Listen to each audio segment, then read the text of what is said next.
है everyone, this is Anjali. Welcome to my YouTube channel Bharat GK with Anjali में। और आज अपन पढ़ने जा रहे हैं एक महत्वपूर्ण नदी के बारे में, जो कि आपको एग्जाम में काफी समय इससे क्वेश्चन देखने को मिले होंगे।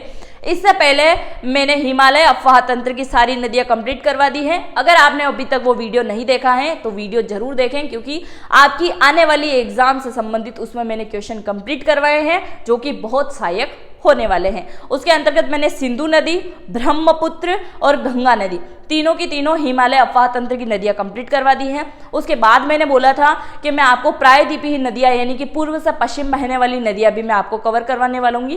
पूर्व और पश्चिमी दोनों नदियां इसके अंतर्गत आएगी। फिर मैं आपको अंतःस्रावी नदियां जो जमीन के अंदर चलती हैं उनके बारे में पढ़ाने वाली हूं। और अगर आपने चैनल को अभी तक सब्सक्राइब नहीं किया है तो Bharat GK with Anjali channel को सब्सक्राइब जरूर करें और साथ ही बेल आइकन को जरूर क्लिक करें, ताकि मेरे न्यू आने वाले वीडियो का अपडेट सर्वप्रथम आपके पास में पहुंच सके।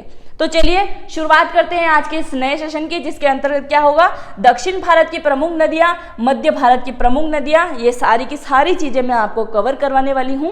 आज अपन पढ़ेंगे महत्वपूर्ण नदी, जो कि है नर्मदा नदी, जो कि भारत की प्रायद्वीपीय नदियों में से एक है। अगर गंगा की बात आए तो गंगा के बाद में पवित्र नदियों में से किसका नाम आ जाता है, माँ नर्मदा नदी का। और माँ का दर्जा दिया गया है भारत में एक गंगा नदी को, और दूसरी नदी आ जाती है नर्मदा नदी को। तो ये पहला पार्ट है। और सेकेंड पार्ट में मैं अरब सागर में गिरने वाली सारी की सारी नदियां आपको कंप्लीट करवा दूंगी। शुरुआत करते हैं आज के सेशन की। सर्वप्रथम देखेंगे अपन नर्मदा नदी के बारे में कुछ महत्वपूर्ण तथ्य। इसमें मैं आपको सारे महत्वपूर्ण तथ्य ही कंप्लीट कराऊंगी, और जो एग्जाम में आ चुके हैं उनसे संबंधित चीजें ही अपन इसमें देखेंगे। तो उद्गम स्थल की अगर मैं बात करूं तो मध्य प्रदेश के अमरकंटक की पहाड़ियों से कौन सी नदी निकलती है, नर्मदा नदी निकलती है। कौन से जिले में आता है अमरकंटक, तो ये आ जाता है अनूपपुर में। अनूपपुर, और अनूपपुर क्या है, मध्य प्रदेश का एक महत्वपूर्ण जिला है। मध्य प्रदेश में कितने जिले हैं, अगर आप मध्य प्रदेश से देख रहे हैं तो कमेंट करके जरूर बताइएगा। अब देखते हैं अमरकंटक की पहाड़ियों से नर्मदा के अलावा और कौन सी नदियां निकलती हैं। तो कौन सी आ जाएगी, एक आ जाएगी सोन नदी और दूसरी आ जाएगी जोहिला नदी। कौन सी आ जाएगी, जोहिला नदी। अब बात करेंगे नर्मदा नदी, जो कि पश्चिम में बहती है। क्यों बहती है, यानी कि उल्टी चलती है। उल्टी क्यों चलती है, इसके पीछे भी कारण है। इसमें क्या होता है, जो जोहिला नदी होती हैं वो कौन होती हैं, ये होती है नर्मदा नदी की दासी। क्या होता है, नर्मदा नदी किसकी पुत्री थी, अगर ये पूछा जाए, पुत्री। ऐसे तो ये वाला क्वेश्चन आपकी एमपीपीएससी में काफी समय बन चुका है कि माँ नर्मदा को ब्रह्मा की पुत्री या देव की पुत्री कहा जाता है, महादेव की पुत्री कहा जाता है। तो इनसे संबंधित क्वेश्चन भी आए तो भी आपका आंसर वही होगा। पर वास्तव में अगर ये पुत्री किसकी थी, तो राजा मेकाल की। किसकी पुत्री थी, राजा मेकाल की। और कौन सी पहाड़ी से निकलती है, तो मेकाल की पहाड़ी भी इसको कहा जाता है, जो कि अमरकंटक की पहाड़ी है। राजा मेकाल की ये पुत्री होती है। राजा मेकाल एक शर्त रखते हैं, जैसे सीता का स्वयंवर हुआ था तो धनुष जो तोड़ देगा वो ही सीता से विवाह करेगा, उसी प्रकार राजा मेकाल क्या करते हैं, एक शर्त रखते हैं। शर्त में क्या होता है, वो कहते हैं गुलाब कामली। क्या होता है, गुलाब कामली। गुलाब कामली ये एक महत्वपूर्ण पुष्प है, जो हर किसी की बस की बात नहीं है इसको तोड़ के लाना या इसको ढूंढ के लाना। गुलाब कामली पुष्प जो लेके आएगा वो ही मेरा क्या बनेगा, दामाद बनेगा, या मेरे पुत्री का जो क्या कहते हैं हस्बैंड बनेगा। तो अब क्या होता है, ये शर्त रखते हैं कि जो भी गुलाब कामली का पुष्प लेके आएगा उसी से मेरी पुत्री का विवाह होगा। तो यहाँ कौन से राजा आ जाते हैं गुलाब कामली लेके, तो वो आ जाते हैं सोनभद्र। कौन आते हैं, सोनभद्र। अब सोनभद्र राजा क्या करते हैं, गुलाब कामली का पुष्प लेके आ जाते हैं और किसको देते हैं, तो राजा मेकाल को ये पुष्प लाके समर्पित कर देते हैं या दे देते हैं। अब क्या होता है, इनकी बात अनुसार क्या होता है, जो भी पुष्प लेके आता है उनसे विवाह करवाना तय होता है। पुष्प लेके आ जाते हैं, फिर क्या करते हैं, ये अपनी पुत्री का विवाह इनके साथ में तय कर देते हैं, राजा सोनभद्र के साथ में। अब जब विवाह की बात आती है तो वो उनके मन में इच्छा जारी होती है, उत्सुकता बढ़ती है कि हम हमारे होने वाले पति को या वर को हम जरूर देखें। तो ऐसी इच्छा माँ नर्मदा की भी होती है, क्योंकि उन्होंने गौरवशाली गाथाएं या बलशाली बलवान, ये सारी चीज़ें बहुत सुन रखी थी उनके बारे में, तो उनका मन होता है उनको देखने के लिए। तो वो क्या करती हैं, अपनी दासी जोहिला को वहाँ भिजवाती है कि आप जाइए और देख के आइए कि वो कैसे हैं, ये जो सारी चीज़ें सुनी गई हैं ये वास्तव में ये है या नहीं है। अब क्या होता है, जो इनकी दासी होती हैं जोहिला, वो निकल जाती हैं। जोहिला अब क्या करती हैं, जोहिला यहाँ से निकलती हैं, किंतु जोहिला का कहना क्या होता है, मैं दासी हूँ, मैं ऐसे वस्त्र में या ऐसे आभूषण में नहीं जा सकती, महारानी आपके वस्त्र या आभूषण मुझे प्रदान कीजिए या दे दीजिए। तो माँ नर्मदा क्या करती हैं, इनके आभूषण इनको दे देती है जोहिला को, और जोहिला क्या करती है, इनके वस्त्र और आभूषण पहन के कहाँ पहुँच जाती है, राजा सोनभद्र के पास में। किंतु राजा सोनभद्र को क्या लगता है कि यही नर्मदा है। अब नर्मदा इनको लगता है, इसमें किसकी गलती थी, राजा सोनभद्र की थी या जोहिला की थी। जोहिला क्या करती हैं, इनके साथ में छल कर देती हैं नर्मदा के साथ में। जैसे ही छल करती हैं और इधर काफ़ी समय बीत चुका होता है, नर्मदा इंतजार करती हैं कि जोहिला अभी तक कोई खबर लेके नहीं आई है, तो वो क्या करती हैं, उसके पीछे पीछे चल देती हैं। जैसे ही वो उन दोनों को साथ में देखती हैं तो पीछे उल्टे पैर चलना शुरू कर देती है। इसी वजह से क्या होता है, वो कुंवारी नदी भी कहलाती है। जैसे कि सहायक नदियों में से एक आ जाएगी, सहायक नदियों में से, कि कुंवारी नदी किसकी सहायक है, तो ये भी इन्हीं की सहायक है, नर्मदा नदी की। तो कुंवारी नदियों में से भी ये एक नदी है। कुंवारी आजीवन कुंवारी रहती है, क्योंकि कहा जाता है कि इन दोनों को साथ में देख के वो वहां से चली जाती हैं। पीछे से सोनभद्र राजा को पता चलता है कि हमारे साथ में विश्वासघात हुआ है, ये भी पीछे से इनको आवाज लगाते हैं, पर नर्मदा कभी लौट के नहीं आती है। यानी कि उल्टे पैर चलने की वजह से माँ उल्टे दिशा में बहना शुरू हो गई नर्मदा नदी।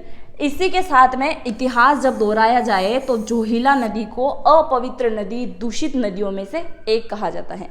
अगर कहा जाए तो इसको विश्वासघाती नदी भी कह सकते हैं, पर विश्वासघाती नदी के नाम से कौन सी नदी जानी जाती है, हुगली नदी जानी जाती है। और खूनी नदी किसको कहते हैं, जो कि मैं आपको पढ़ा चुकी हूँ, किसी का खून नहीं करा है फिर भी उसको क्या कहा जाता है, खूनी नदी, जो कि एक लोहित नदी है। ब्रह्मपुत्र नदी की सहायक नदियों में से एक है लोहित नदी। और विश्वासघाती नदी भी किसकी है, तो गंगा नदी के सहायक में आ जाएगी हुगली नदी, जिसको विश्वासघाती नदी भी कहा जाता है। उन्होंने किसके साथ विश्वासघात किया पता नहीं, पर विश्वासघाती के नाम से जाना जाता है। और जोहिला को भारतवर्ष की जितनी भी नदियां हैं सब में अपवित्र नदियों में से गिना जाता है जोहिला को। और बात करें नर्मदा की, तो नर्मदा को गंगा के समान पवित्र नदियों में से एक माना जाता है। और सोनभद्र नदी का आप देखोगे, इस साइड सोनभद्र नदी निकलती है और इस साइड कौन निकलता है, मां नर्मदा नदी निकलती है। और इसी के पास में कौन आती है, ये आ जाती है जोहिला नदी। किंतु इस नदी का और इस नदी का संगम आप कभी नहीं देखोगे, क्योंकि देखने को आपको कहीं पर भी नहीं मिलेगा। आगे बढ़े, नर्मदा नदी की अगर बात करें तो यह भारत की 5वीं बड़ी नदी है। सबसे बड़ी नदी भारत की कौन है, गंगा नदी है, जिसकी लंबाई आपको मैं बता चुकी हूँ 25 यानी कि 2525 किलोमीटर क्या है, गंगा नदी की लंबाई है, सबसे बड़ी नदी है। देश की चौथी सबसे बड़ी नदी कौन सी है, वो आप मुझे कमेंट करके बताइएगा। नर्मदा नदी 5वीं बड़ी नदी है। और मध्य प्रदेश की अगर मैं बात करूं तो मध्य प्रदेश की सबसे बड़ी नदियों में से एक है नर्मदा नदी। लंबाई की अगर मैं बात करूं तो 13-12 क्या है किलोमीटर, 13-12 किलोमीटर इसकी लंबाई है नर्मदा नदी की, यानी कि 1312 किलोमीटर क्या है इसकी टोटल लंबाई है। अगर मैं एमपी की बात करूं, यानी कि मध्य प्रदेश में प्रवाह क्षेत्र की अगर मैं बात करूं तो 1077 किलोमीटर। और इतनी लंबाई मध्य प्रदेश में होने की वजह से आप मान सकते हैं, मानना क्या है ये क्या है, मध्य प्रदेश की जीवनदायिनी नदी इसको कहते हैं। साथ में ही गुजरात की जीवनदायिनी भी इसी को कहा जाता है। अगर एग्जाम में क्वेश्चन आ जाए गुजरात की जीवनदायिनी नदी कौन सी है, या फिर आपसे पूछ लिया जाए मध्य प्रदेश की जीवनदायिनी नदी कौन सी है, तो वो आ जाएगी नर्मदा नदी। क्लियर, आगे बढ़े। यह नदी प्रमुख रूप से मध्य प्रदेश के 15 जिलों से होकर गुजरती हैं। टोटल 15 जिले इसके अंदर आते हैं। अगर अपन देखें कि सर्वाधिक प्रवाह क्षेत्र कौन सा, सर्वाधिक प्रवाह क्षेत्र, तो सर्वाधिक प्रवाह क्षेत्र कौन सा है, जबलपुर। यानी कि अनूपपुर से निकलेगी, किंतु जबलपुर के अंदर क्या है, इसका सर्वाधिक प्रवाह क्षेत्र है। अगर आपसे क्वेश्चन पूछा जाए मध्य प्रदेश से संबंधित एग्जाम में तो ये क्वेश्चन बनना ही तय है। अगर आप किसी भी भारत की किसी भी एग्जाम की तैयारी कर रहे हैं तो उसमें भी आपको नर्मदा से संबंधित क्वेश्चन देखने को मिलेंगे। यह नदी क्या है, मध्य प्रदेश के 15 जिलों से होकर गुजरती है। सर्वाधिक प्रवाह क्षेत्र यानी कि मध्य प्रदेश में अगर इतनी लंबी है 1077 किलोमीटर, तो सबसे ज्यादा एरिया किसका घेरती है ये, तो ये आ जाएगा जबलपुर जिला। नेक्स्ट है, इस नदी के ऊपर प्रसिद्ध धुआंधार जलप्रपात बना हुआ है। बहुत सारे जलप्रपात है, सहस्त्रधारा जलप्रपात, कपिलधारा जलप्रपात, भेड़ाघाट, धुआंधार, दुग्धधारा, जो कि अपन नेक्स्ट स्लाइड पे पढ़ने वाले हैं। नेक्स्ट है, अगर मैं बात करूं नर्मदा नदी की, तो नर्मदा नदी के बारे में मैं आपको बता रही हूं कौन सी जगह जाके गिरती है ये, तो अरब सागर में गिरती है। और अरब सागर में गिरने वाली प्रमुख नदियां कौन कौन सी है, ताप्ती नदी, साबरमती नदी, माही नदी, पेरियार नदी, भरतपूजा नदी, गंगावेली नदी, जुआरी नदी, मांडवी नदी और शरावती नदी। इन सारी नदियों को मैं नेक्स्ट पार्ट में शामिल करने वाली हूँ। आज सिर्फ अपन नर्मदा नदी के बारे में पढ़ेंगे और इनका आप स्क्रीनशॉट ले लीजिए, क्योंकि इनसे संबंधित आपकी एग्जाम में एक क्वेश्चन जरूर आएगा। क्योंकि अरब सागर में गिरने वाली नदियाँ कौन कौन सी हैं वहाँ ऑप्शन दे देंगे तो आप कन्फ्यूज हो जाओगे, इसीलिए आप इनका अच्छे से नोट डाउन कर लीजिए या स्क्रीनशॉट ले लीजिए। आगे बढ़े, नेक्स्ट है, गुजरात के सूरत जिले में ये भरूच में पहुंच जाती है और भरूच के बाद कहाँ चली जाती है, खंबात की खाड़ी में। खंबात की खाड़ी में, खंबात की खाड़ी में क्या होता है, ये गिर जाती है ये नदी। यानी कि मध्य प्रदेश का अलीराजपुर जिला जो है वो अंतिम होता है, अलीराजपुर। और अलीराजपुर से निकल के कहाँ चली जाएगी, गुजरात के सूरत में भरूच स्थान के पास चली जाएगी। भरूच कहाँ आता है, तो भरूच आता है गुजरात के नर्मदा जिले में। नर्मदा जिले जहाँ पे स्टैचू ऑफ यूनिटी बनी हुई है, जिसके बारे में अपन आगे डिस्कस करेंगे। नर्मदा नदी के ऊपर बनी हुई प्रमुख परियोजना और इनसे संबंधित आपके एग्जाम में एक क्वेश्चन जरूर आएगा। आप अच्छे से इसको नोट डाउन कर लीजिए, क्योंकि एसएससी में देखो क्वेश्चन आ चुका है, रेलवे में देखो क्वेश्चन आ चुका है, पुलिस में देखो क्वेश्चन आ चुका है। चाहे कोई से भी एग्जाम देने जाओ, इस परियोजना से संबंधित आपका एक क्वेश्चन बनना तय है। कोई सी भी बुक उठा के देख लेना, इनसे संबंधित आपको क्वेश्चन देखने को मिल जाएगा। तो नर्मदा नदी के ऊपर बनी हुई प्रमुख परियोजना में है रानी अवंतीबाई सागर बर्गी परियोजना। ये कहाँ पे आती है, तो ये आ जाएगी जबलपुर में। जबलपुर, जबलपुर के किस स्थान पे आती है ये, तो जबलपुर के बिजोरा स्थान पे आती है। कहाँ आती है, जबलपुर के बिजोरा। जबलपुर का एक महत्वपूर्ण स्थान है बिजोरा, जिसके अंतर्गत क्या है, रानी अवंतीबाई सागर बर्गी परियोजना है। ये से तो बिजोरा इतना डीपली नहीं देंगे, पर जबलपुर लिखा हुआ मिलेगा तो आप आसानी से इसका आंसर लगा सकते हैं। रानी अवंतीबाई सागर परियोजना कहाँ पे है, तो ये आ जाएगी जबलपुर में। शॉर्ट नेम में अगर पूछा जाए तो बर्गी परियोजना कहाँ पे है, तो ये जबलपुर के अंतर्गत आती है। दूसरा है इंदिरा सागर परियोजना। ये इंदिरा सागर नहर या बांध नहीं, परियोजना के बारे में पूछा गया है। इंदिरा सागर नहर की अगर बात करें तो वो राजस्थान का आ जाएगा, जो बॉर्डर जिला है, कहाँ, पाकिस्तान के बॉर्डर पे जो लगता है। महत्वपूर्ण जिले जो हैं आपको मैं पढ़ा चुकी हूँ। तो इंदिरा सागर परियोजना कहाँ की, एक राजस्थान की आती है, जो इंदिरा गांधी नहर के नाम से जानी जाती है, जिसमें किसका पानी है, सतलज नहर का पानी जिसमें आता है, और उसकी वजह से किसका, इसको जीवनदायिनी कहा जाता है। तो राजस्थान की इंदिरा सागर नहर को क्या कहा जाता है, जीवनदायिनी कहा जाता है। इंदिरा सागर परियोजना की बात करूं तो इसका दूसरा या उपनाम क्या आएगा, पुनासा।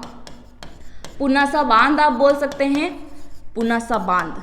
पुनासा के नाम से भी आए तो आप कंफ्यूज मत होइएगा, दोनों एक ही हैं। कहाँ पे है ये, तो ये आ जाएगा खंडवा में, खंडवा जिले में। कहाँ पे आएगा, खंडवा जिले के अंदर आ जाएगा। खंडवा अगर आप गए हैं तो आपने ओमकारेश्वर के दर्शन जरूर किए हैं, क्योंकि ओम की पहाड़ी बनी हुई है, ओम आकृति की पहाड़ी बनी हुई है, जहाँ पे कौन विराजित है, ओमकारेश्वर। यानी कि भारत के 12 ज्योतिर्लिंगों में से एक है। मध्य प्रदेश में 2 ज्योतिर्लिंग है, एक उज्जैन और एक ओमकारेश्वर, जो कि खंडवा के अंदर आ जाएगा। और आप जिस पुलिया को पार करके निकलोगे उनके दर्शन करने के लिए, उसी के जस्ट पास में ये आपको नजर आ जाएगा।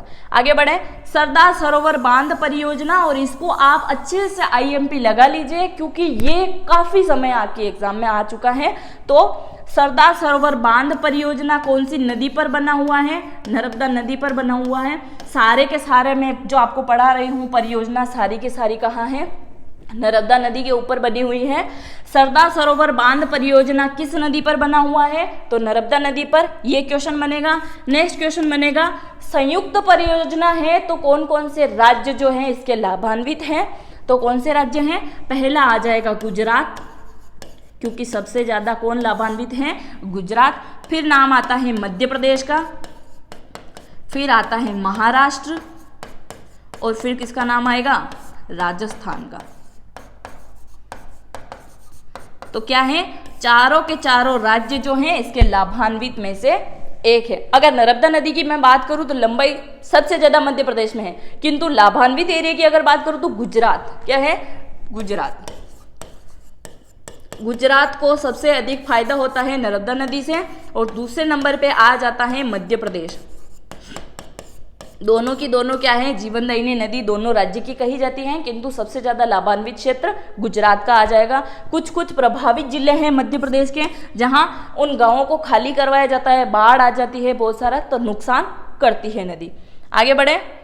नेक्स्ट आता है नर्मदा नदी की प्रमुख सहायक। नर्मदा नदी की प्रमुख 41 सहायक नदियां हैं, यानी कि नर्मदा नदी के अलावा भी मध्य प्रदेश में काफी सारी नदियां हैं। इसी की वजह से मध्य प्रदेश को नदियों का मायका कहा जाता है, और ये वाला क्वेश्चन भी आपकी एसएससी की एग्जाम में आ चुका है, तो इसको भी आप अच्छे से नोट डाउन कर लीजिए कि नर्मदा, इसके अलावा इसकी सहायक नदियां आप देख चुके हो 41। और अगर मैं आपसे पूछूं कि नदियों का मायका कहा जाता है, नदियों का मायका, तो नदियों का मायका किसे कहा जाता है? ये कहा जाता है मध्य प्रदेश को, क्योंकि बहुत सारी नदियां क्या हैं? बाहर से आके भी मध्य प्रदेश के अंतर्गत आ जाती हैं, तो नदियों का मायका इनको कहा जाता है। मध्य प्रदेश में कितनी नदियां हैं?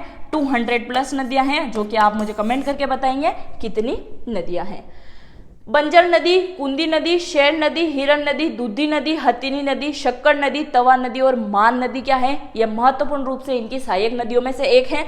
अगर मैं बात करूं तवा नदी की, तो तवा नदी क्या है? सबसे बड़ी सहायक नदी है, सबसे बड़ी सहायक नदी है, सहायक नदी है।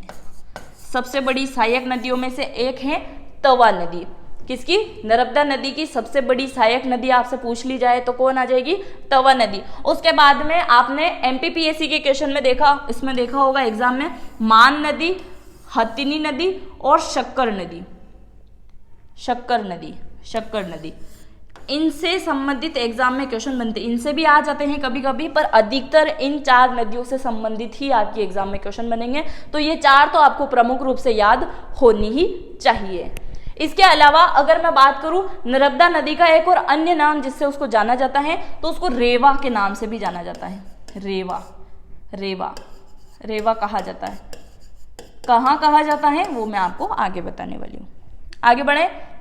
अब बात करें नर्मदा नदी पर बने प्रमुख जलप्रपात की, तो कपिल धारा जलप्रपात क्या है? कपिल धारा जलप्रपात। तो कपिल धारा जलप्रपात कहाँ पे बना हुआ है? तो यह है शहडोल जिले में, शहडोल जिला, शहडोल जिले में, शहडोल जिले में बना हुआ है। कितना? ये जहां से उद्गम होता है, जैसे अमरकंटक, अमरकंटक से उद्गम हुआ है। अमरकंटक कहाँ है? अनूपपुर जिले में। और वहां से फिक्स 6 किलोमीटर की दूरी पे आपको क्या देखने को मिलेगा? तो ये कपिल धारा जलप्रपात आपको देखने को मिलेगा, कपिल धारा जलप्रपात। दूसरे की अगर मैं बात करूं सहस्त्रधारा जलप्रपात, अगर आपसे नर्मदा नदी से संबंधित पूछा जाए सहस्त्रधारा जलप्रपात, तो ये आ जाएगा जबलपुर जिले में, जो कि मध्य प्रदेश का एक महत्वपूर्ण जिला है। जबलपुर, इसको क्या कहा जाता है? सिटी ऑफ क्या कहा जाता है? संगमरमर। संगमरमर की चट्टानें आपको कहाँ देखने को मिलेगी? तो भेड़ाघाट, जो कहाँ आता है? जबलपुर के अंदर। सहस्त्र जलप्रपात अगर एक और पूछा जाए, झरना, जलप्रपात क्या है? झरना ही है, जिसको अपन जलप्रपात बोलते हैं।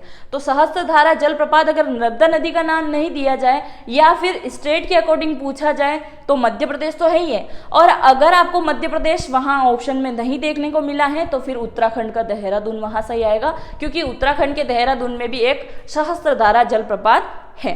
तो आप याद रखिएगा, अगर ऑप्शन में मध्य प्रदेश है तो सही वही होगा क्योंकि नर्मदा नदी से संबंधित पूछा गया है। और अगर ऑप्शन में मध्य प्रदेश आपको देखने को नहीं मिला है तो आप देहरादून या फिर उत्तराखंड लिखा हुआ रहे वो ही सही होगा। तो ये चीज भी आपको पता होनी चाहिए। भेड़ाघाट जलप्रपात की अगर मैं बात करूं तो ये भी जबलपुर में आता है, जबलपुर में। और दुग्धधारा जलप्रपात की अगर मैं बात करूं तो ये भी जबलपुर में आता है।